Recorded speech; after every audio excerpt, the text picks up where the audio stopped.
ಜಿಲ್ಲೆಯಲ್ಲಿ ನಡೀತಾ ಇರತಕ್ಕಂತ ಏನು ಗ್ರೇಟರ್ ಬೆಂಗಳೂರು ಪ್ರಾಧಿಕಾರದ ವತಿಯಿಂದ 2006ರಲ್ಲಿ ಆದಂತ ಸನ್ಮಾನ್ಯ ಮಾಜಿ ಮುಖ್ಯಮಂತ್ರಿ ಈಗಿನ ಕೇಂದ್ರ ಕೈಗಾರಿಕಾ ಮಂತ್ರಿಗಳಾದಂತ ಕುಮಾರಸ್ವಾಮಿ ಅವರ ಆದೇಶದ ಮೇರೆಗೆ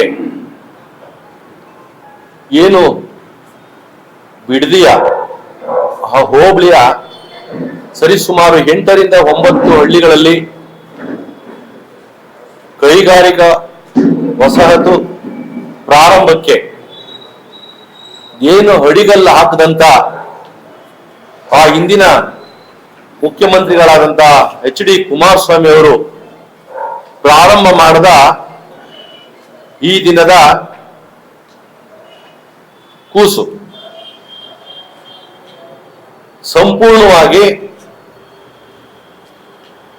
ಆ ದಿನ ಏನು ಕುಮಾರಸ್ವಾಮಿ ಅವರು ಮಾಡ್ಕೊ ಬಂದಿರ್ತಕ್ಕಂಥ ಅಡಿಗಲ್ ಹಾಕ್ತಂತ ಅವರು ಏನು DLF ನವ್ರಿಗೆ ಅವರೇ ಮುಖ್ಯಮಂತ್ರಿ ಆಗಿದ್ದಂತ ಸಂದರ್ಭದಲ್ಲಿ ಕೊಟ್ಟಂತ ಒಪ್ಪಂದಗಳು ಸಂಪೂರ್ಣವಾಗಿ ನಿಮಗೆ ಮಾಹಿತಿ ಮುಖಾಂತರ ಈಗಾಗಲೇ ತಮ್ಮ ಕೈಗಳಿಗೆ ನಾನು ಸರ್ಕಾರದ ಕಾನೂನಾತ್ಮಕವಾಗಿ ಮಾಡ್ಕೊಂಡ್ ಬಂದಿರತಕ್ಕಂತ ಇಂದಿನವರೆಗೆ ಸಂಪೂರ್ಣವಾಗಿ ತಮ್ಗಳಿಗೆಲ್ಲ ತಲುಪಿಸಿದೀವಿ.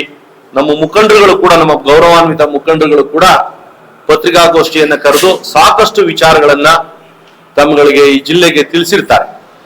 ಅದೇ ರೀತಿ ಇವತ್ತು ಏನು ಗ್ರೇಟರ್ ಬೆಂಗಳೂರು ಅಭಿವೃದ್ಧಿ ಪ್ರಾಧಿಕಾರದ ಉದ್ದೇಶಿತ ಸಮಗ್ರ ಉಪನಗರ ಅಭಿವೃದ್ಧಿ ಯೋಜನೆಯ ಬಗ್ಗೆ ಕೆಲವು ಆಯಾ ಕಾಲಕ್ಕೆ ತಕ್ಕಾಗೆ ಏನು ಆದೇಶಗಳಾಗಿವೆ ಸಂಪೂರ್ಣವಾಗಿ ನಿಮಗೆ ನಾವು ಮಾಹಿತಿಯನ್ನ ಸರ್ಕಾರದ ಆದೇಶದ ಪ್ರತಿಗಳನ್ನ ಕೂಡ ನಿಮ್ಮ ಕೈಗಳಿಗೆ ನಾವು ತಲುಪಿಸಿದ್ದೇವೆ. ತಾವೇನು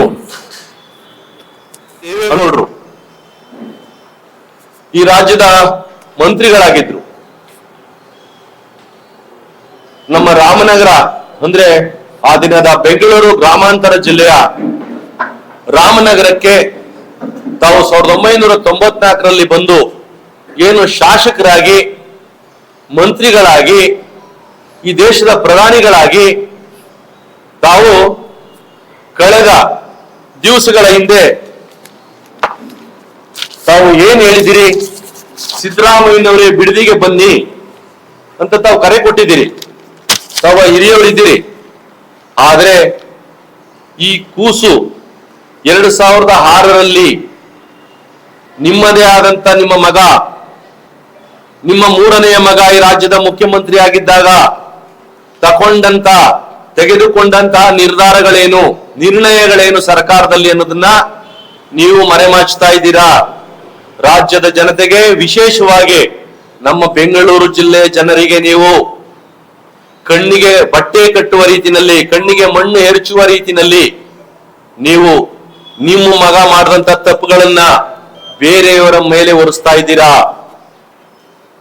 ನಾವು ನಮ್ಮ ಪಕ್ಷದ ಗೌರವಾನ್ವಿತ ಮುಖಂಡರು, ನಮ್ಮ ನಾಯಕರಾದಂತ ಈಗಿನ ಜನಪ್ರಿಯ ಉಪಮುಖ್ಯಮಂತ್ರಿಗಳಾದಂತ, ಈಗಿನ ಜನಪ್ರಿಯ ಬೊಮ್ಯೂಲ್ ಅಧ್ಯಕ್ಷ ಅಂತ DK ಸುರೇಶ್ ಅವರು ಮತ್ತೆ ಸಂಬಂಧಪಟ್ಟಂತ ಮಂತ್ರಿಗಳೇನು ಬರಬೇಕಾಗಿಲ್ಲ, ನೀವೇ ನಿಗದಿ ಮಾಡಿ. ಅದು ದೇವೇಗೌಡರು ಸಾಹೇಬರು ನಿಗದಿ ಮಾಡಬಹುದು, ಮಾಜಿ ಮುಖ್ಯಮಂತ್ರಿ ಕುಮಾರಸ್ವಾಮಿ ನಿಗದಿ ಮಾಡಬಹುದು. ನಾವು ಆ ಪಕ್ಷಕ್ಕೆ ಕಾಲಿಟ್ಟಾಗ ಕೇವಲ 4 ವರ್ಷದ ಕೂಸು ಬಾಯಿಗೆ ಬಂದಂಗ್ ಮಾತಾಡ್ತಾ ಇರ್ತಕ್ಕಂಥ ನಿಖಿಲ್ ಕುಮಾರಸ್ವಾಮಿ ಕರೆದಂತ ಜಾಗಕ್ಕೆ ನಮ್ಮ ಪಕ್ಷದ ಮುಖಂಡರುಗಳು ನಾವು ಬರ್ತೀವಿ 8 ರಿಂದ 10 ಜನ. ನಿಮ್ಮೆಲ್ಲಾ ಪ್ರಶ್ನೆಗಳಿಗೂ ಕೂಡ ಈ ಜಿಲ್ಲೆಯ, ಹಳೆ ಜಿಲ್ಲೆಯ ರಾಮನಗರ ಜಿಲ್ಲೆ, ಅದಕ್ಕಿಂತ ಹಿಂದಿನ ಜಿಲ್ಲೆಯ ಬೆಂಗಳೂರು ಗ್ರಾಮಾಂತರ ಜಿಲ್ಲೆ, ಈಗಿನ ಅಭಿವೃದ್ಧಿಯ ಕಾಣ್ಲಿಕ್ಕೆ ಹೊರಟಿರ್ತಕ್ಕಂಥ ಬೆಂಗಳೂರು ಜಿಲ್ಲೆಯ ದಕ್ಷಿಣ ಜಿಲ್ಲೆಯ 10 ಜನ ಮುಖಂಡರು ನೀವು ವೇದಿಕೆ ಫಿಕ್ಸ್ ಮಾಡಿ, ನಿಮ್ಮ ವೇದಿಕೆಗೆ ಬಂದು ಮಾತಾಡ್ತೀವಿ. ನೀವು ಕೇಳುವ ಪ್ರಶ್ನೆಗಳಿಗೆ ನಾವು ಉತ್ತರ ಕೊಡ್ತೀವಿ. ಈ ಜಿಲ್ಲೆ ನಡೆದು ಬಂದಂತ ಹೊಸ ಜಿಲ್ಲೆ, ಹಳೆ ಜಿಲ್ಲೆ, ನಮ್ಮ ಮುಖಂಡರುಗಳು ನಿಮಗೆ ಉತ್ತರ ಕೊಡ್ತೀವಿ ನಾವು.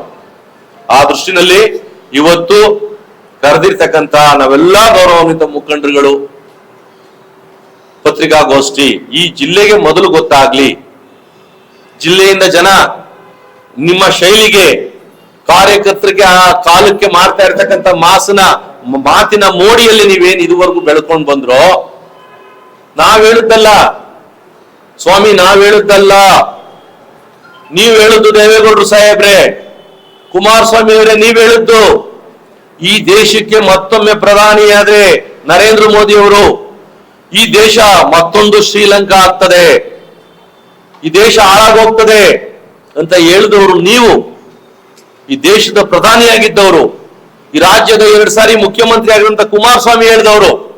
ಆದ್ರೆ ನೀವೇನ್ ಮಾಡ್ತಾ ಇದ್ದೀರಿ? ನಿಮ್ಮ ಪಕ್ಷವನ್ನ ಈ ರಾಜ್ಯದಿಂದ, ನಿಮ್ಮ ಕುಟುಂಬವನ್ನ ತೆಗೆದು ಬಿಸಾಕಿದ್ದಾರೆ. ನಿಮ್ಮ ಹಾಸನ ಜಿಲ್ಲೆಯಲ್ಲೇ ತೆಗೆದು ಬಿಸಾಕಿದ್ದಾರೆ. ನಿಮ್ಮ ಮೊಮ್ಮಗ, ನಿಮ್ಮ ಅಣ್ಣನ ಮಗ ಜೈಲಲ್ಲಿ ಕೊಳಿತಾ ಇದ್ದಾನೆ. ಮಾಡಬಾರ್ದು ಇದು ಕೆಲಸ ಎಲ್ಲ ಮಾಡಿ. ನೀವು ಈ ಜಿಲ್ಲೆಯಲ್ಲಿ ಕಾಂಗ್ರೆಸ್ನ ತೆಗೆದು ಹಾಕೋದಿಕ್ಕೆ, ಈ ರಾಜ್ಯದಲ್ಲಿ ತೆಗೆದಾಕೋದಿಕ್ಕೆ ಸಾಧ್ಯ ಇಲ್ಲ. ತಾವು ಯೋಚನೆ ಮಾಡ್ಬೇಕು, ನನ್ನ ಕುಟುಂಬ ಏನು, ಈ ಜಿಲ್ಲೆಗೆ ಬಂದ ಮೇಲೆ, ರಾಮನಗರಕ್ಕೆ ಬಂದ ಮೇಲೆ ಯಾವ್ಯಾವ ರೀತಿ ಅಧಿಕಾರವನ್ನು ಕೊಟ್ರು, ಈ ಜಿಲ್ಲೆಯ ಜನತಾದಳದ ಕಾರ್ಯಕರ್ತರಿಗೆ ನಾನು ಏನ್ ಮಾಡಿದ್ದೀನಿ, ನಾವೆಷ್ಟು ವಿಷ ಹಾಕಿದ್ದೀವಿ ಅನ್ನೋದನ್ನ ಯೋಚನೆ ಮಾಡಿ ಕುಳಿತುಕೊಂಡು, ಒಬ್ಬರಿಗೇನಾದ್ರೂ ಕೂಡ ನಿಮ್ಮ ಈ 30, 34, 35 ವರ್ಷದ ರಾಜಕೀಯ ಜೀವನದಲ್ಲಿ ಈ ದೇಶಕ್ಕೆ, ಈ ರಾಜ್ಯಕ್ಕೆ ದೊಡ್ಡ ದೊಡ್ಡ ಅಧಿಕಾರ ಅನುಭವಿಸಿದವರು ನಮ್ಮ ಪಕ್ಷದ ಅಂದ್ರೆ ಜನತಾದಳದ ಕಾರ್ಯಕರ್ತರು, ಮುಖಂಡರಿಗೆ ನೀವು ಒಂದು ಸಣ್ಣ ಅಧಿಕಾರ ಕೊಡ್ಲಿಲ್ಲ. ಆದ್ರೆ ಇಡೀ ನಿಮ್ಮ ಕುಟುಂಬದ ರಾಜಕಾರಣದ ವ್ಯವಸ್ಥೆನಲ್ಲಿ ಇವತ್ತು ಜೈಲಲ್ಲಿ ಇರ್ತಕ್ಕಂಥ ನಿಮ್ಮ ಕುಡಿ ಅಧಿಕಾರ ಕೊಟ್ರಿ ತಾವು. ಹಾಸನ ಜಿಲ್ಲೆನಲ್ಲಿ ಯಾವ ರೀತಿ ಇವತ್ತು ಜೈಲಲ್ಲಿ ಹೊಳಿತಾ ಇದ್ದಾನೆ ಅನ್ನೋದನ್ನ ನೀವು ಅವಲೋಕನ ಮಾಡ್ಕೊಳ್ಳಿ. ಕುಮಾರಸ್ವಾಮಿ ಅವರೇ, ನಮ್ಮ ಕುಟುಂಬ ಎಲ್ಲ ಒಂದು ಅಂತೀರಾ, ಜೈಲಿಗೆ ಹೋಗ್ತಾ ಇದ್ದಂಗೆ ರೇವಣ್ಣನ ಕುಟುಂಬನೇ ಬೇರೆ, ನಮ್ಮ ಕುಟುಂಬನೇ ಬೇರೆ ಅಂತ ಅನ್ನುವಂತ ವ್ಯಾಖ್ಯಾನ ಮಾಡ್ತೀರಾ. ತಾವು ಯೋಚನೆ ಮಾಡಿ, ಹೇಗೆ ಈ ಜಿಲ್ಲೆಯ ಜನ ತಮ್ಮನ್ನ ಎಲ್ಲಿಗಂಟ ಎಷ್ಟು ಎತ್ತರಕ್ಕೆ ದೇಶದ ಉನ್ನತ ಸ್ಥಾನಕ್ಕೆ ಬೆಳೆಸಿದ್ರು ಅನ್ನೋದನ್ನ ನಾವು, ನಮ್ಮ ಈಗಿನ ಮುಖ್ಯಮಂತ್ರಿಗಳು ಬರಬೇಕಾಗಿಲ್ಲ. ನಿಮ್ಗೆ ತಾವೇನ್ ಕರೆ ಕೊಟ್ಟಿದ್ರಿ ಬಿಡದಿಗೆ ನಮ್ಮ ಪಕ್ಷದ ಗೌರವಾನ್ವಿತ ಶಾಸಕರು ಮತ್ತೆ ನಾವೆಲ್ಲ ಮುಖಂಡರು ಬಂದು ಉತ್ತರ ಕೊಡ್ತೀವಿ. ನೀವು ಪ್ರತಿ ಹಳ್ಳಿಗೂ ಕೂಡ ನೀವು ಬನ್ನಿ, ಕುಮಾರಸ್ವಾಮಿ ಅವರು ಬರ್ಲಿ. ಇವತ್ತಿನ ನಮಗೆ ಮಾಹಿತಿ ಬಂದಿದೆ, ನಿಖಿಲ್ ಕುಮಾರಸ್ವಾಮಿ ಅವರು ಹೋಗ್ತಾರಂತೆ. ನಿಖಿಲ್ ಕುಮಾರಸ್ವಾಮಿ ಅವರು ಹೇಳಿ, ನಮ್ಮ ತಂದೆ ಮುಖ್ಯಮಂತ್ರಿ ಆಗಿದ್ದಾಗ ಬಿಡದಿ ಹೋಬಳಿಯ ಈ 8-9 ಹಳ್ಳಿಗಳಿಗೆ ಯಾವ ರೀತಿಯ ವಿಷವನ್ನ ಹಾಕುವಂತ ಕೆಲಸ ಮಾಡಿದ್ದಾರೆ ಅನ್ನೋದನ್ನ ಅವರೇ ಅವಲೋಕನ ಮಾಡ್ಲಿ. ಅದು ಕಾಂಗ್ರೆಸ್ ಪಕ್ಷದ ಕಾರ್ಯಕರ್ತರು, ಮುಖಂಡರು, ನಮ್ಮ ನಾಯಕರಾದ ಸಿದ್ದರಾಮಣ್ಣನವರಾಗ್ಲಿ, ನಮ್ಮ ನಾಯಕರಾದಂತ ಡಿ.ಕೆ. ಶಿವಕುಮಾರ್ ಅವರಾಗ್ಲಿ, ನಮ್ಮ ನಾಯಕರಾದಂತ ಡಿ.ಕೆ. ಸುರೇಶ್ ಅವರಾಗ್ಲಿ, ನಮ್ಮ ನಾಯಕರಾದಂತ ಶಾಸಕರಾದಂತ ಬಾಲಕೃಷ್ಣ ಅವರಾಗ್ಲಿ ಅಥವಾ ಇಕ್ಬಾಲ್ ಹುಸೇನ್ ಸಾಹೇಬ್ ಆಗ್ಲಿ ಮಾಡಿದ ಕೆಲಸಗಳಲ್ಲ. ಅದೇನಿದ್ರು ಕೂಡ ಮುಖ್ಯಮಂತ್ರಿ ಆಗಿದಂತ ಸಂದರ್ಭದಲ್ಲಿ ಕುಮಾರಸ್ವಾಮಿ ಅವರು ಮಾಡಿದಂತ ಕೆಲಸಗಳು. ಸ್ವಾಮಿ, ನೀವು ಯೋಚನೆ ಮಾಡಿ, ನೀವೇನು 23/9/2006 ಆದೇಶ ಮಾಡಿದ್ರಿ, ನೀವೇ ಕೂಡ 29/11 2006 ಇಡೀ ಹಳ್ಳಿಗಳಲ್ಲಿ ಇರ್ತಕ್ಕಂಥ ಭೂಮಿಯನ್ನ ರೆಡ್ ಝೋನ್ ಅಂದ್ರೆ ಕೆಂಪು ವಲಯ ಅಂತ ಏನು ಘೋಷಣೆ ಮಾಡಿದ್ರಿ, ಯಾವುದೇ ರೈತ ಅವನಿಗೆ 10 ಗುಂಟೆ ಇರ್ಲಿ, 1 ಎಕರೆ ಇರ್ಲಿ, 5 ಎಕರೆ ಇರ್ಲಿ, 10 ಎಕರೆ ಇರ್ಲಿ, ಯಾವುದೇ ಒಂದು ಸಣ್ಣ ಮನೆ ಕಟ್ಟಬೇಕಾದ್ರೂ ಕೂಡ, ಸಣ್ಣ ಕೋಳಿ ಸಾಕಾಣಿಕೆ ಶೆಡ್ ಕಟ್ಟಬೇಕಾದ್ರೂ ಕೂಡ, ಒಂದು ಹಸು ಸಾಕಾಣಿಕೆ ಶೆಡ್ ಮಾಡಬೇಕಾದ್ರೂ ಕೂಡ ಸರ್ಕಾರದ ಅನುಮತಿ ತೆಗೆದು ಮಾಡಬೇಕು ಅಂತ ಮಾಡಿದವರು ಯಾರು ಸ್ವಾಮಿ? ಎಚ್.ಡಿ. ಕುಮಾರಸ್ವಾಮಿ ಅವರೇ. ನೀವು ಅವಲೋಕನ ಮಾಡಿ. ಇವತ್ತು ನಿಮ್ಮ ಮಗನ ಕಳಿಸ್ತಾ ಇದ್ದೀರಾ, ನಿಮ್ಮ ಮಗನನ್ನ ನೀವು ಮುಂದೆ ಬಿಡ್ತಾ ಇದ್ದೀರಾ. ತಾವೆಲ್ಲ ದೇವೇಗೌಡರು, ರೇವಣ್ಣವರು ಮತ್ತೆ ಕುಮಾರಸ್ವಾಮಿ ಅವರು ಪ್ರಜ್ವಲ್ ರೇವಣ್ಣ ಅವ್ರನ್ನ ಮುಂದೆ ಬಿಟ್ರಿ. ಅವ್ರು ಮಾಡಿದಂತ ಹಲ್ಕ ಕೆಲಸ ಯಾವುದು ಅಂತ ನೀವು ಮನೆಯಲ್ಲಿ ನೀವೆಲ್ಲರೂ ಕೂತ್ಕೊಂಡು ಮಾತಾಡಿ. ನೀವು ಅದನ್ನ ಮಾಡಿ ಸ್ವಾಮಿ. ಜೈಲಲ್ಲಿ ಇರ್ತಕ್ಕಂಥ ನಿಮ್ಮ ಮಗನ ಸ್ಟೇಟಸ್ ಹಾಕೊಳ್ಳಿ. ರೇವಣ್ಣ ಅವ್ರ ಮಗ ಇರ್ತಕ್ಕಂಥ ಜೈಲಲ್ಲಿ ಇರ್ತಕ್ಕಂಥ ಊಟ ಉಪಚಾರದ ಸ್ಟೇಟಸ್ ಹಾಕೊಳ್ಳಿ. ನಮ್ಮ ನಾಯಕರದ ಸ್ಟೇಟಸ್ ನೀವೇನು ಹಾಕಕ್ ಹೋಗ್ಬೇಡಿ. ನಾವೆಲ್ಲ ಮುಖಂಡರುಗಳು ನಾವು ಸ್ಟೇಟಸ್ಗಳು ಹಾಕ್ತಿವಿ ನಮ್ಮ ನಾಯಕರುಗಳದ. ಯಾರ್ಯಾರು ಈ ಜಿಲ್ಲೆಗೆ ಏನೇನ್ ಮಾಡಿದ್ದಾರೆ ಅದನ್ನೆಲ್ಲ ಸಂಪೂರ್ಣವಾಗಿ ನೀವು ಕೊಡುವಂತ ದಿನಾಂಕದಂದು ನಾವೇ ಗೌರವಾನ್ವಿತ ಮುಖಂಡರುಗಳು, ನಮ್ಮಂತ ನೂರಾರು ಜನ ಈ ಪಕ್ಷದ ಮುಖಂಡರುಗಳು ನಿಮಗೆ ನಾವೇ ಉತ್ತರ ಕೊಡ್ತೀವಿ. ನಮ್ಮ ನಾಯಕರುಗಳು, ಮೇಲ್ಮಟ್ಟ ಮುಖ್ಯಮಂತ್ರಿಗಳಾಗ್ಲಿ, ಉಪಮುಖ್ಯಮಂತ್ರಿಗಳಾಗ್ಲಿ, ನಮ್ಮ ನಾಯಕರಾದಂತ DK ಸುರೇಶ್ ಅವರಾಗ್ಲಿ, ನಮ್ಮ ಜನಪ್ರಿಯ ಶಾಸಕರಾದಂತ ಇಕ್ಬಾಲ್ ಹುಸೇನ್ ಸಾಹೇಬ್ರಾಗ್ಲಿ, ಬಾಲಕೃಷ್ಣರವರು ಏನು ಬರೋ ಅವಶ್ಯಕತೆ ಇಲ್ಲ. ನಾವೇ ಅರಗಿಸ್ಕೊಳ್ಳೋ ಶಕ್ತಿ ಕಾನೂನಾತ್ಮಕವಾಗಿದೆ. ನಮ್ಮ ಕಾರ್ಯಕರ್ತರು, ನಮ್ಮ ಮುಖಂಡರುಗಳಿಗೆ, ನಮಗೇನೆ ಇದೆ ಇಲ್ಲಿ ಕುಳಿತಿರ್ತಕ್ಕಂಥವ್ರಿಗೆ. ಆ ಉದ್ದೇಶಕ್ಕೆ ನಮ್ಮ ನಾಯಕರೇನು ಬರಬೇಕಾಗಿಲ್ಲ. ಈಗ ಪಂಥಾಹ್ವಾನ ದೇವೇಗೌಡರು ಕೊಟ್ರೆ ಆ ಪ್ರಯತ್ನ ಮಾಡೋಣ. ಪಾಪ 3 ಸಾರಿ ತಿರಸ್ಕಾರ ಮಾಡಿರೋ ಪಂಥಾಹ್ವಾನ ಕೊಟ್ರೆ ನಮ್ಮ ನಾಯಕರು ಬರೋದಾ?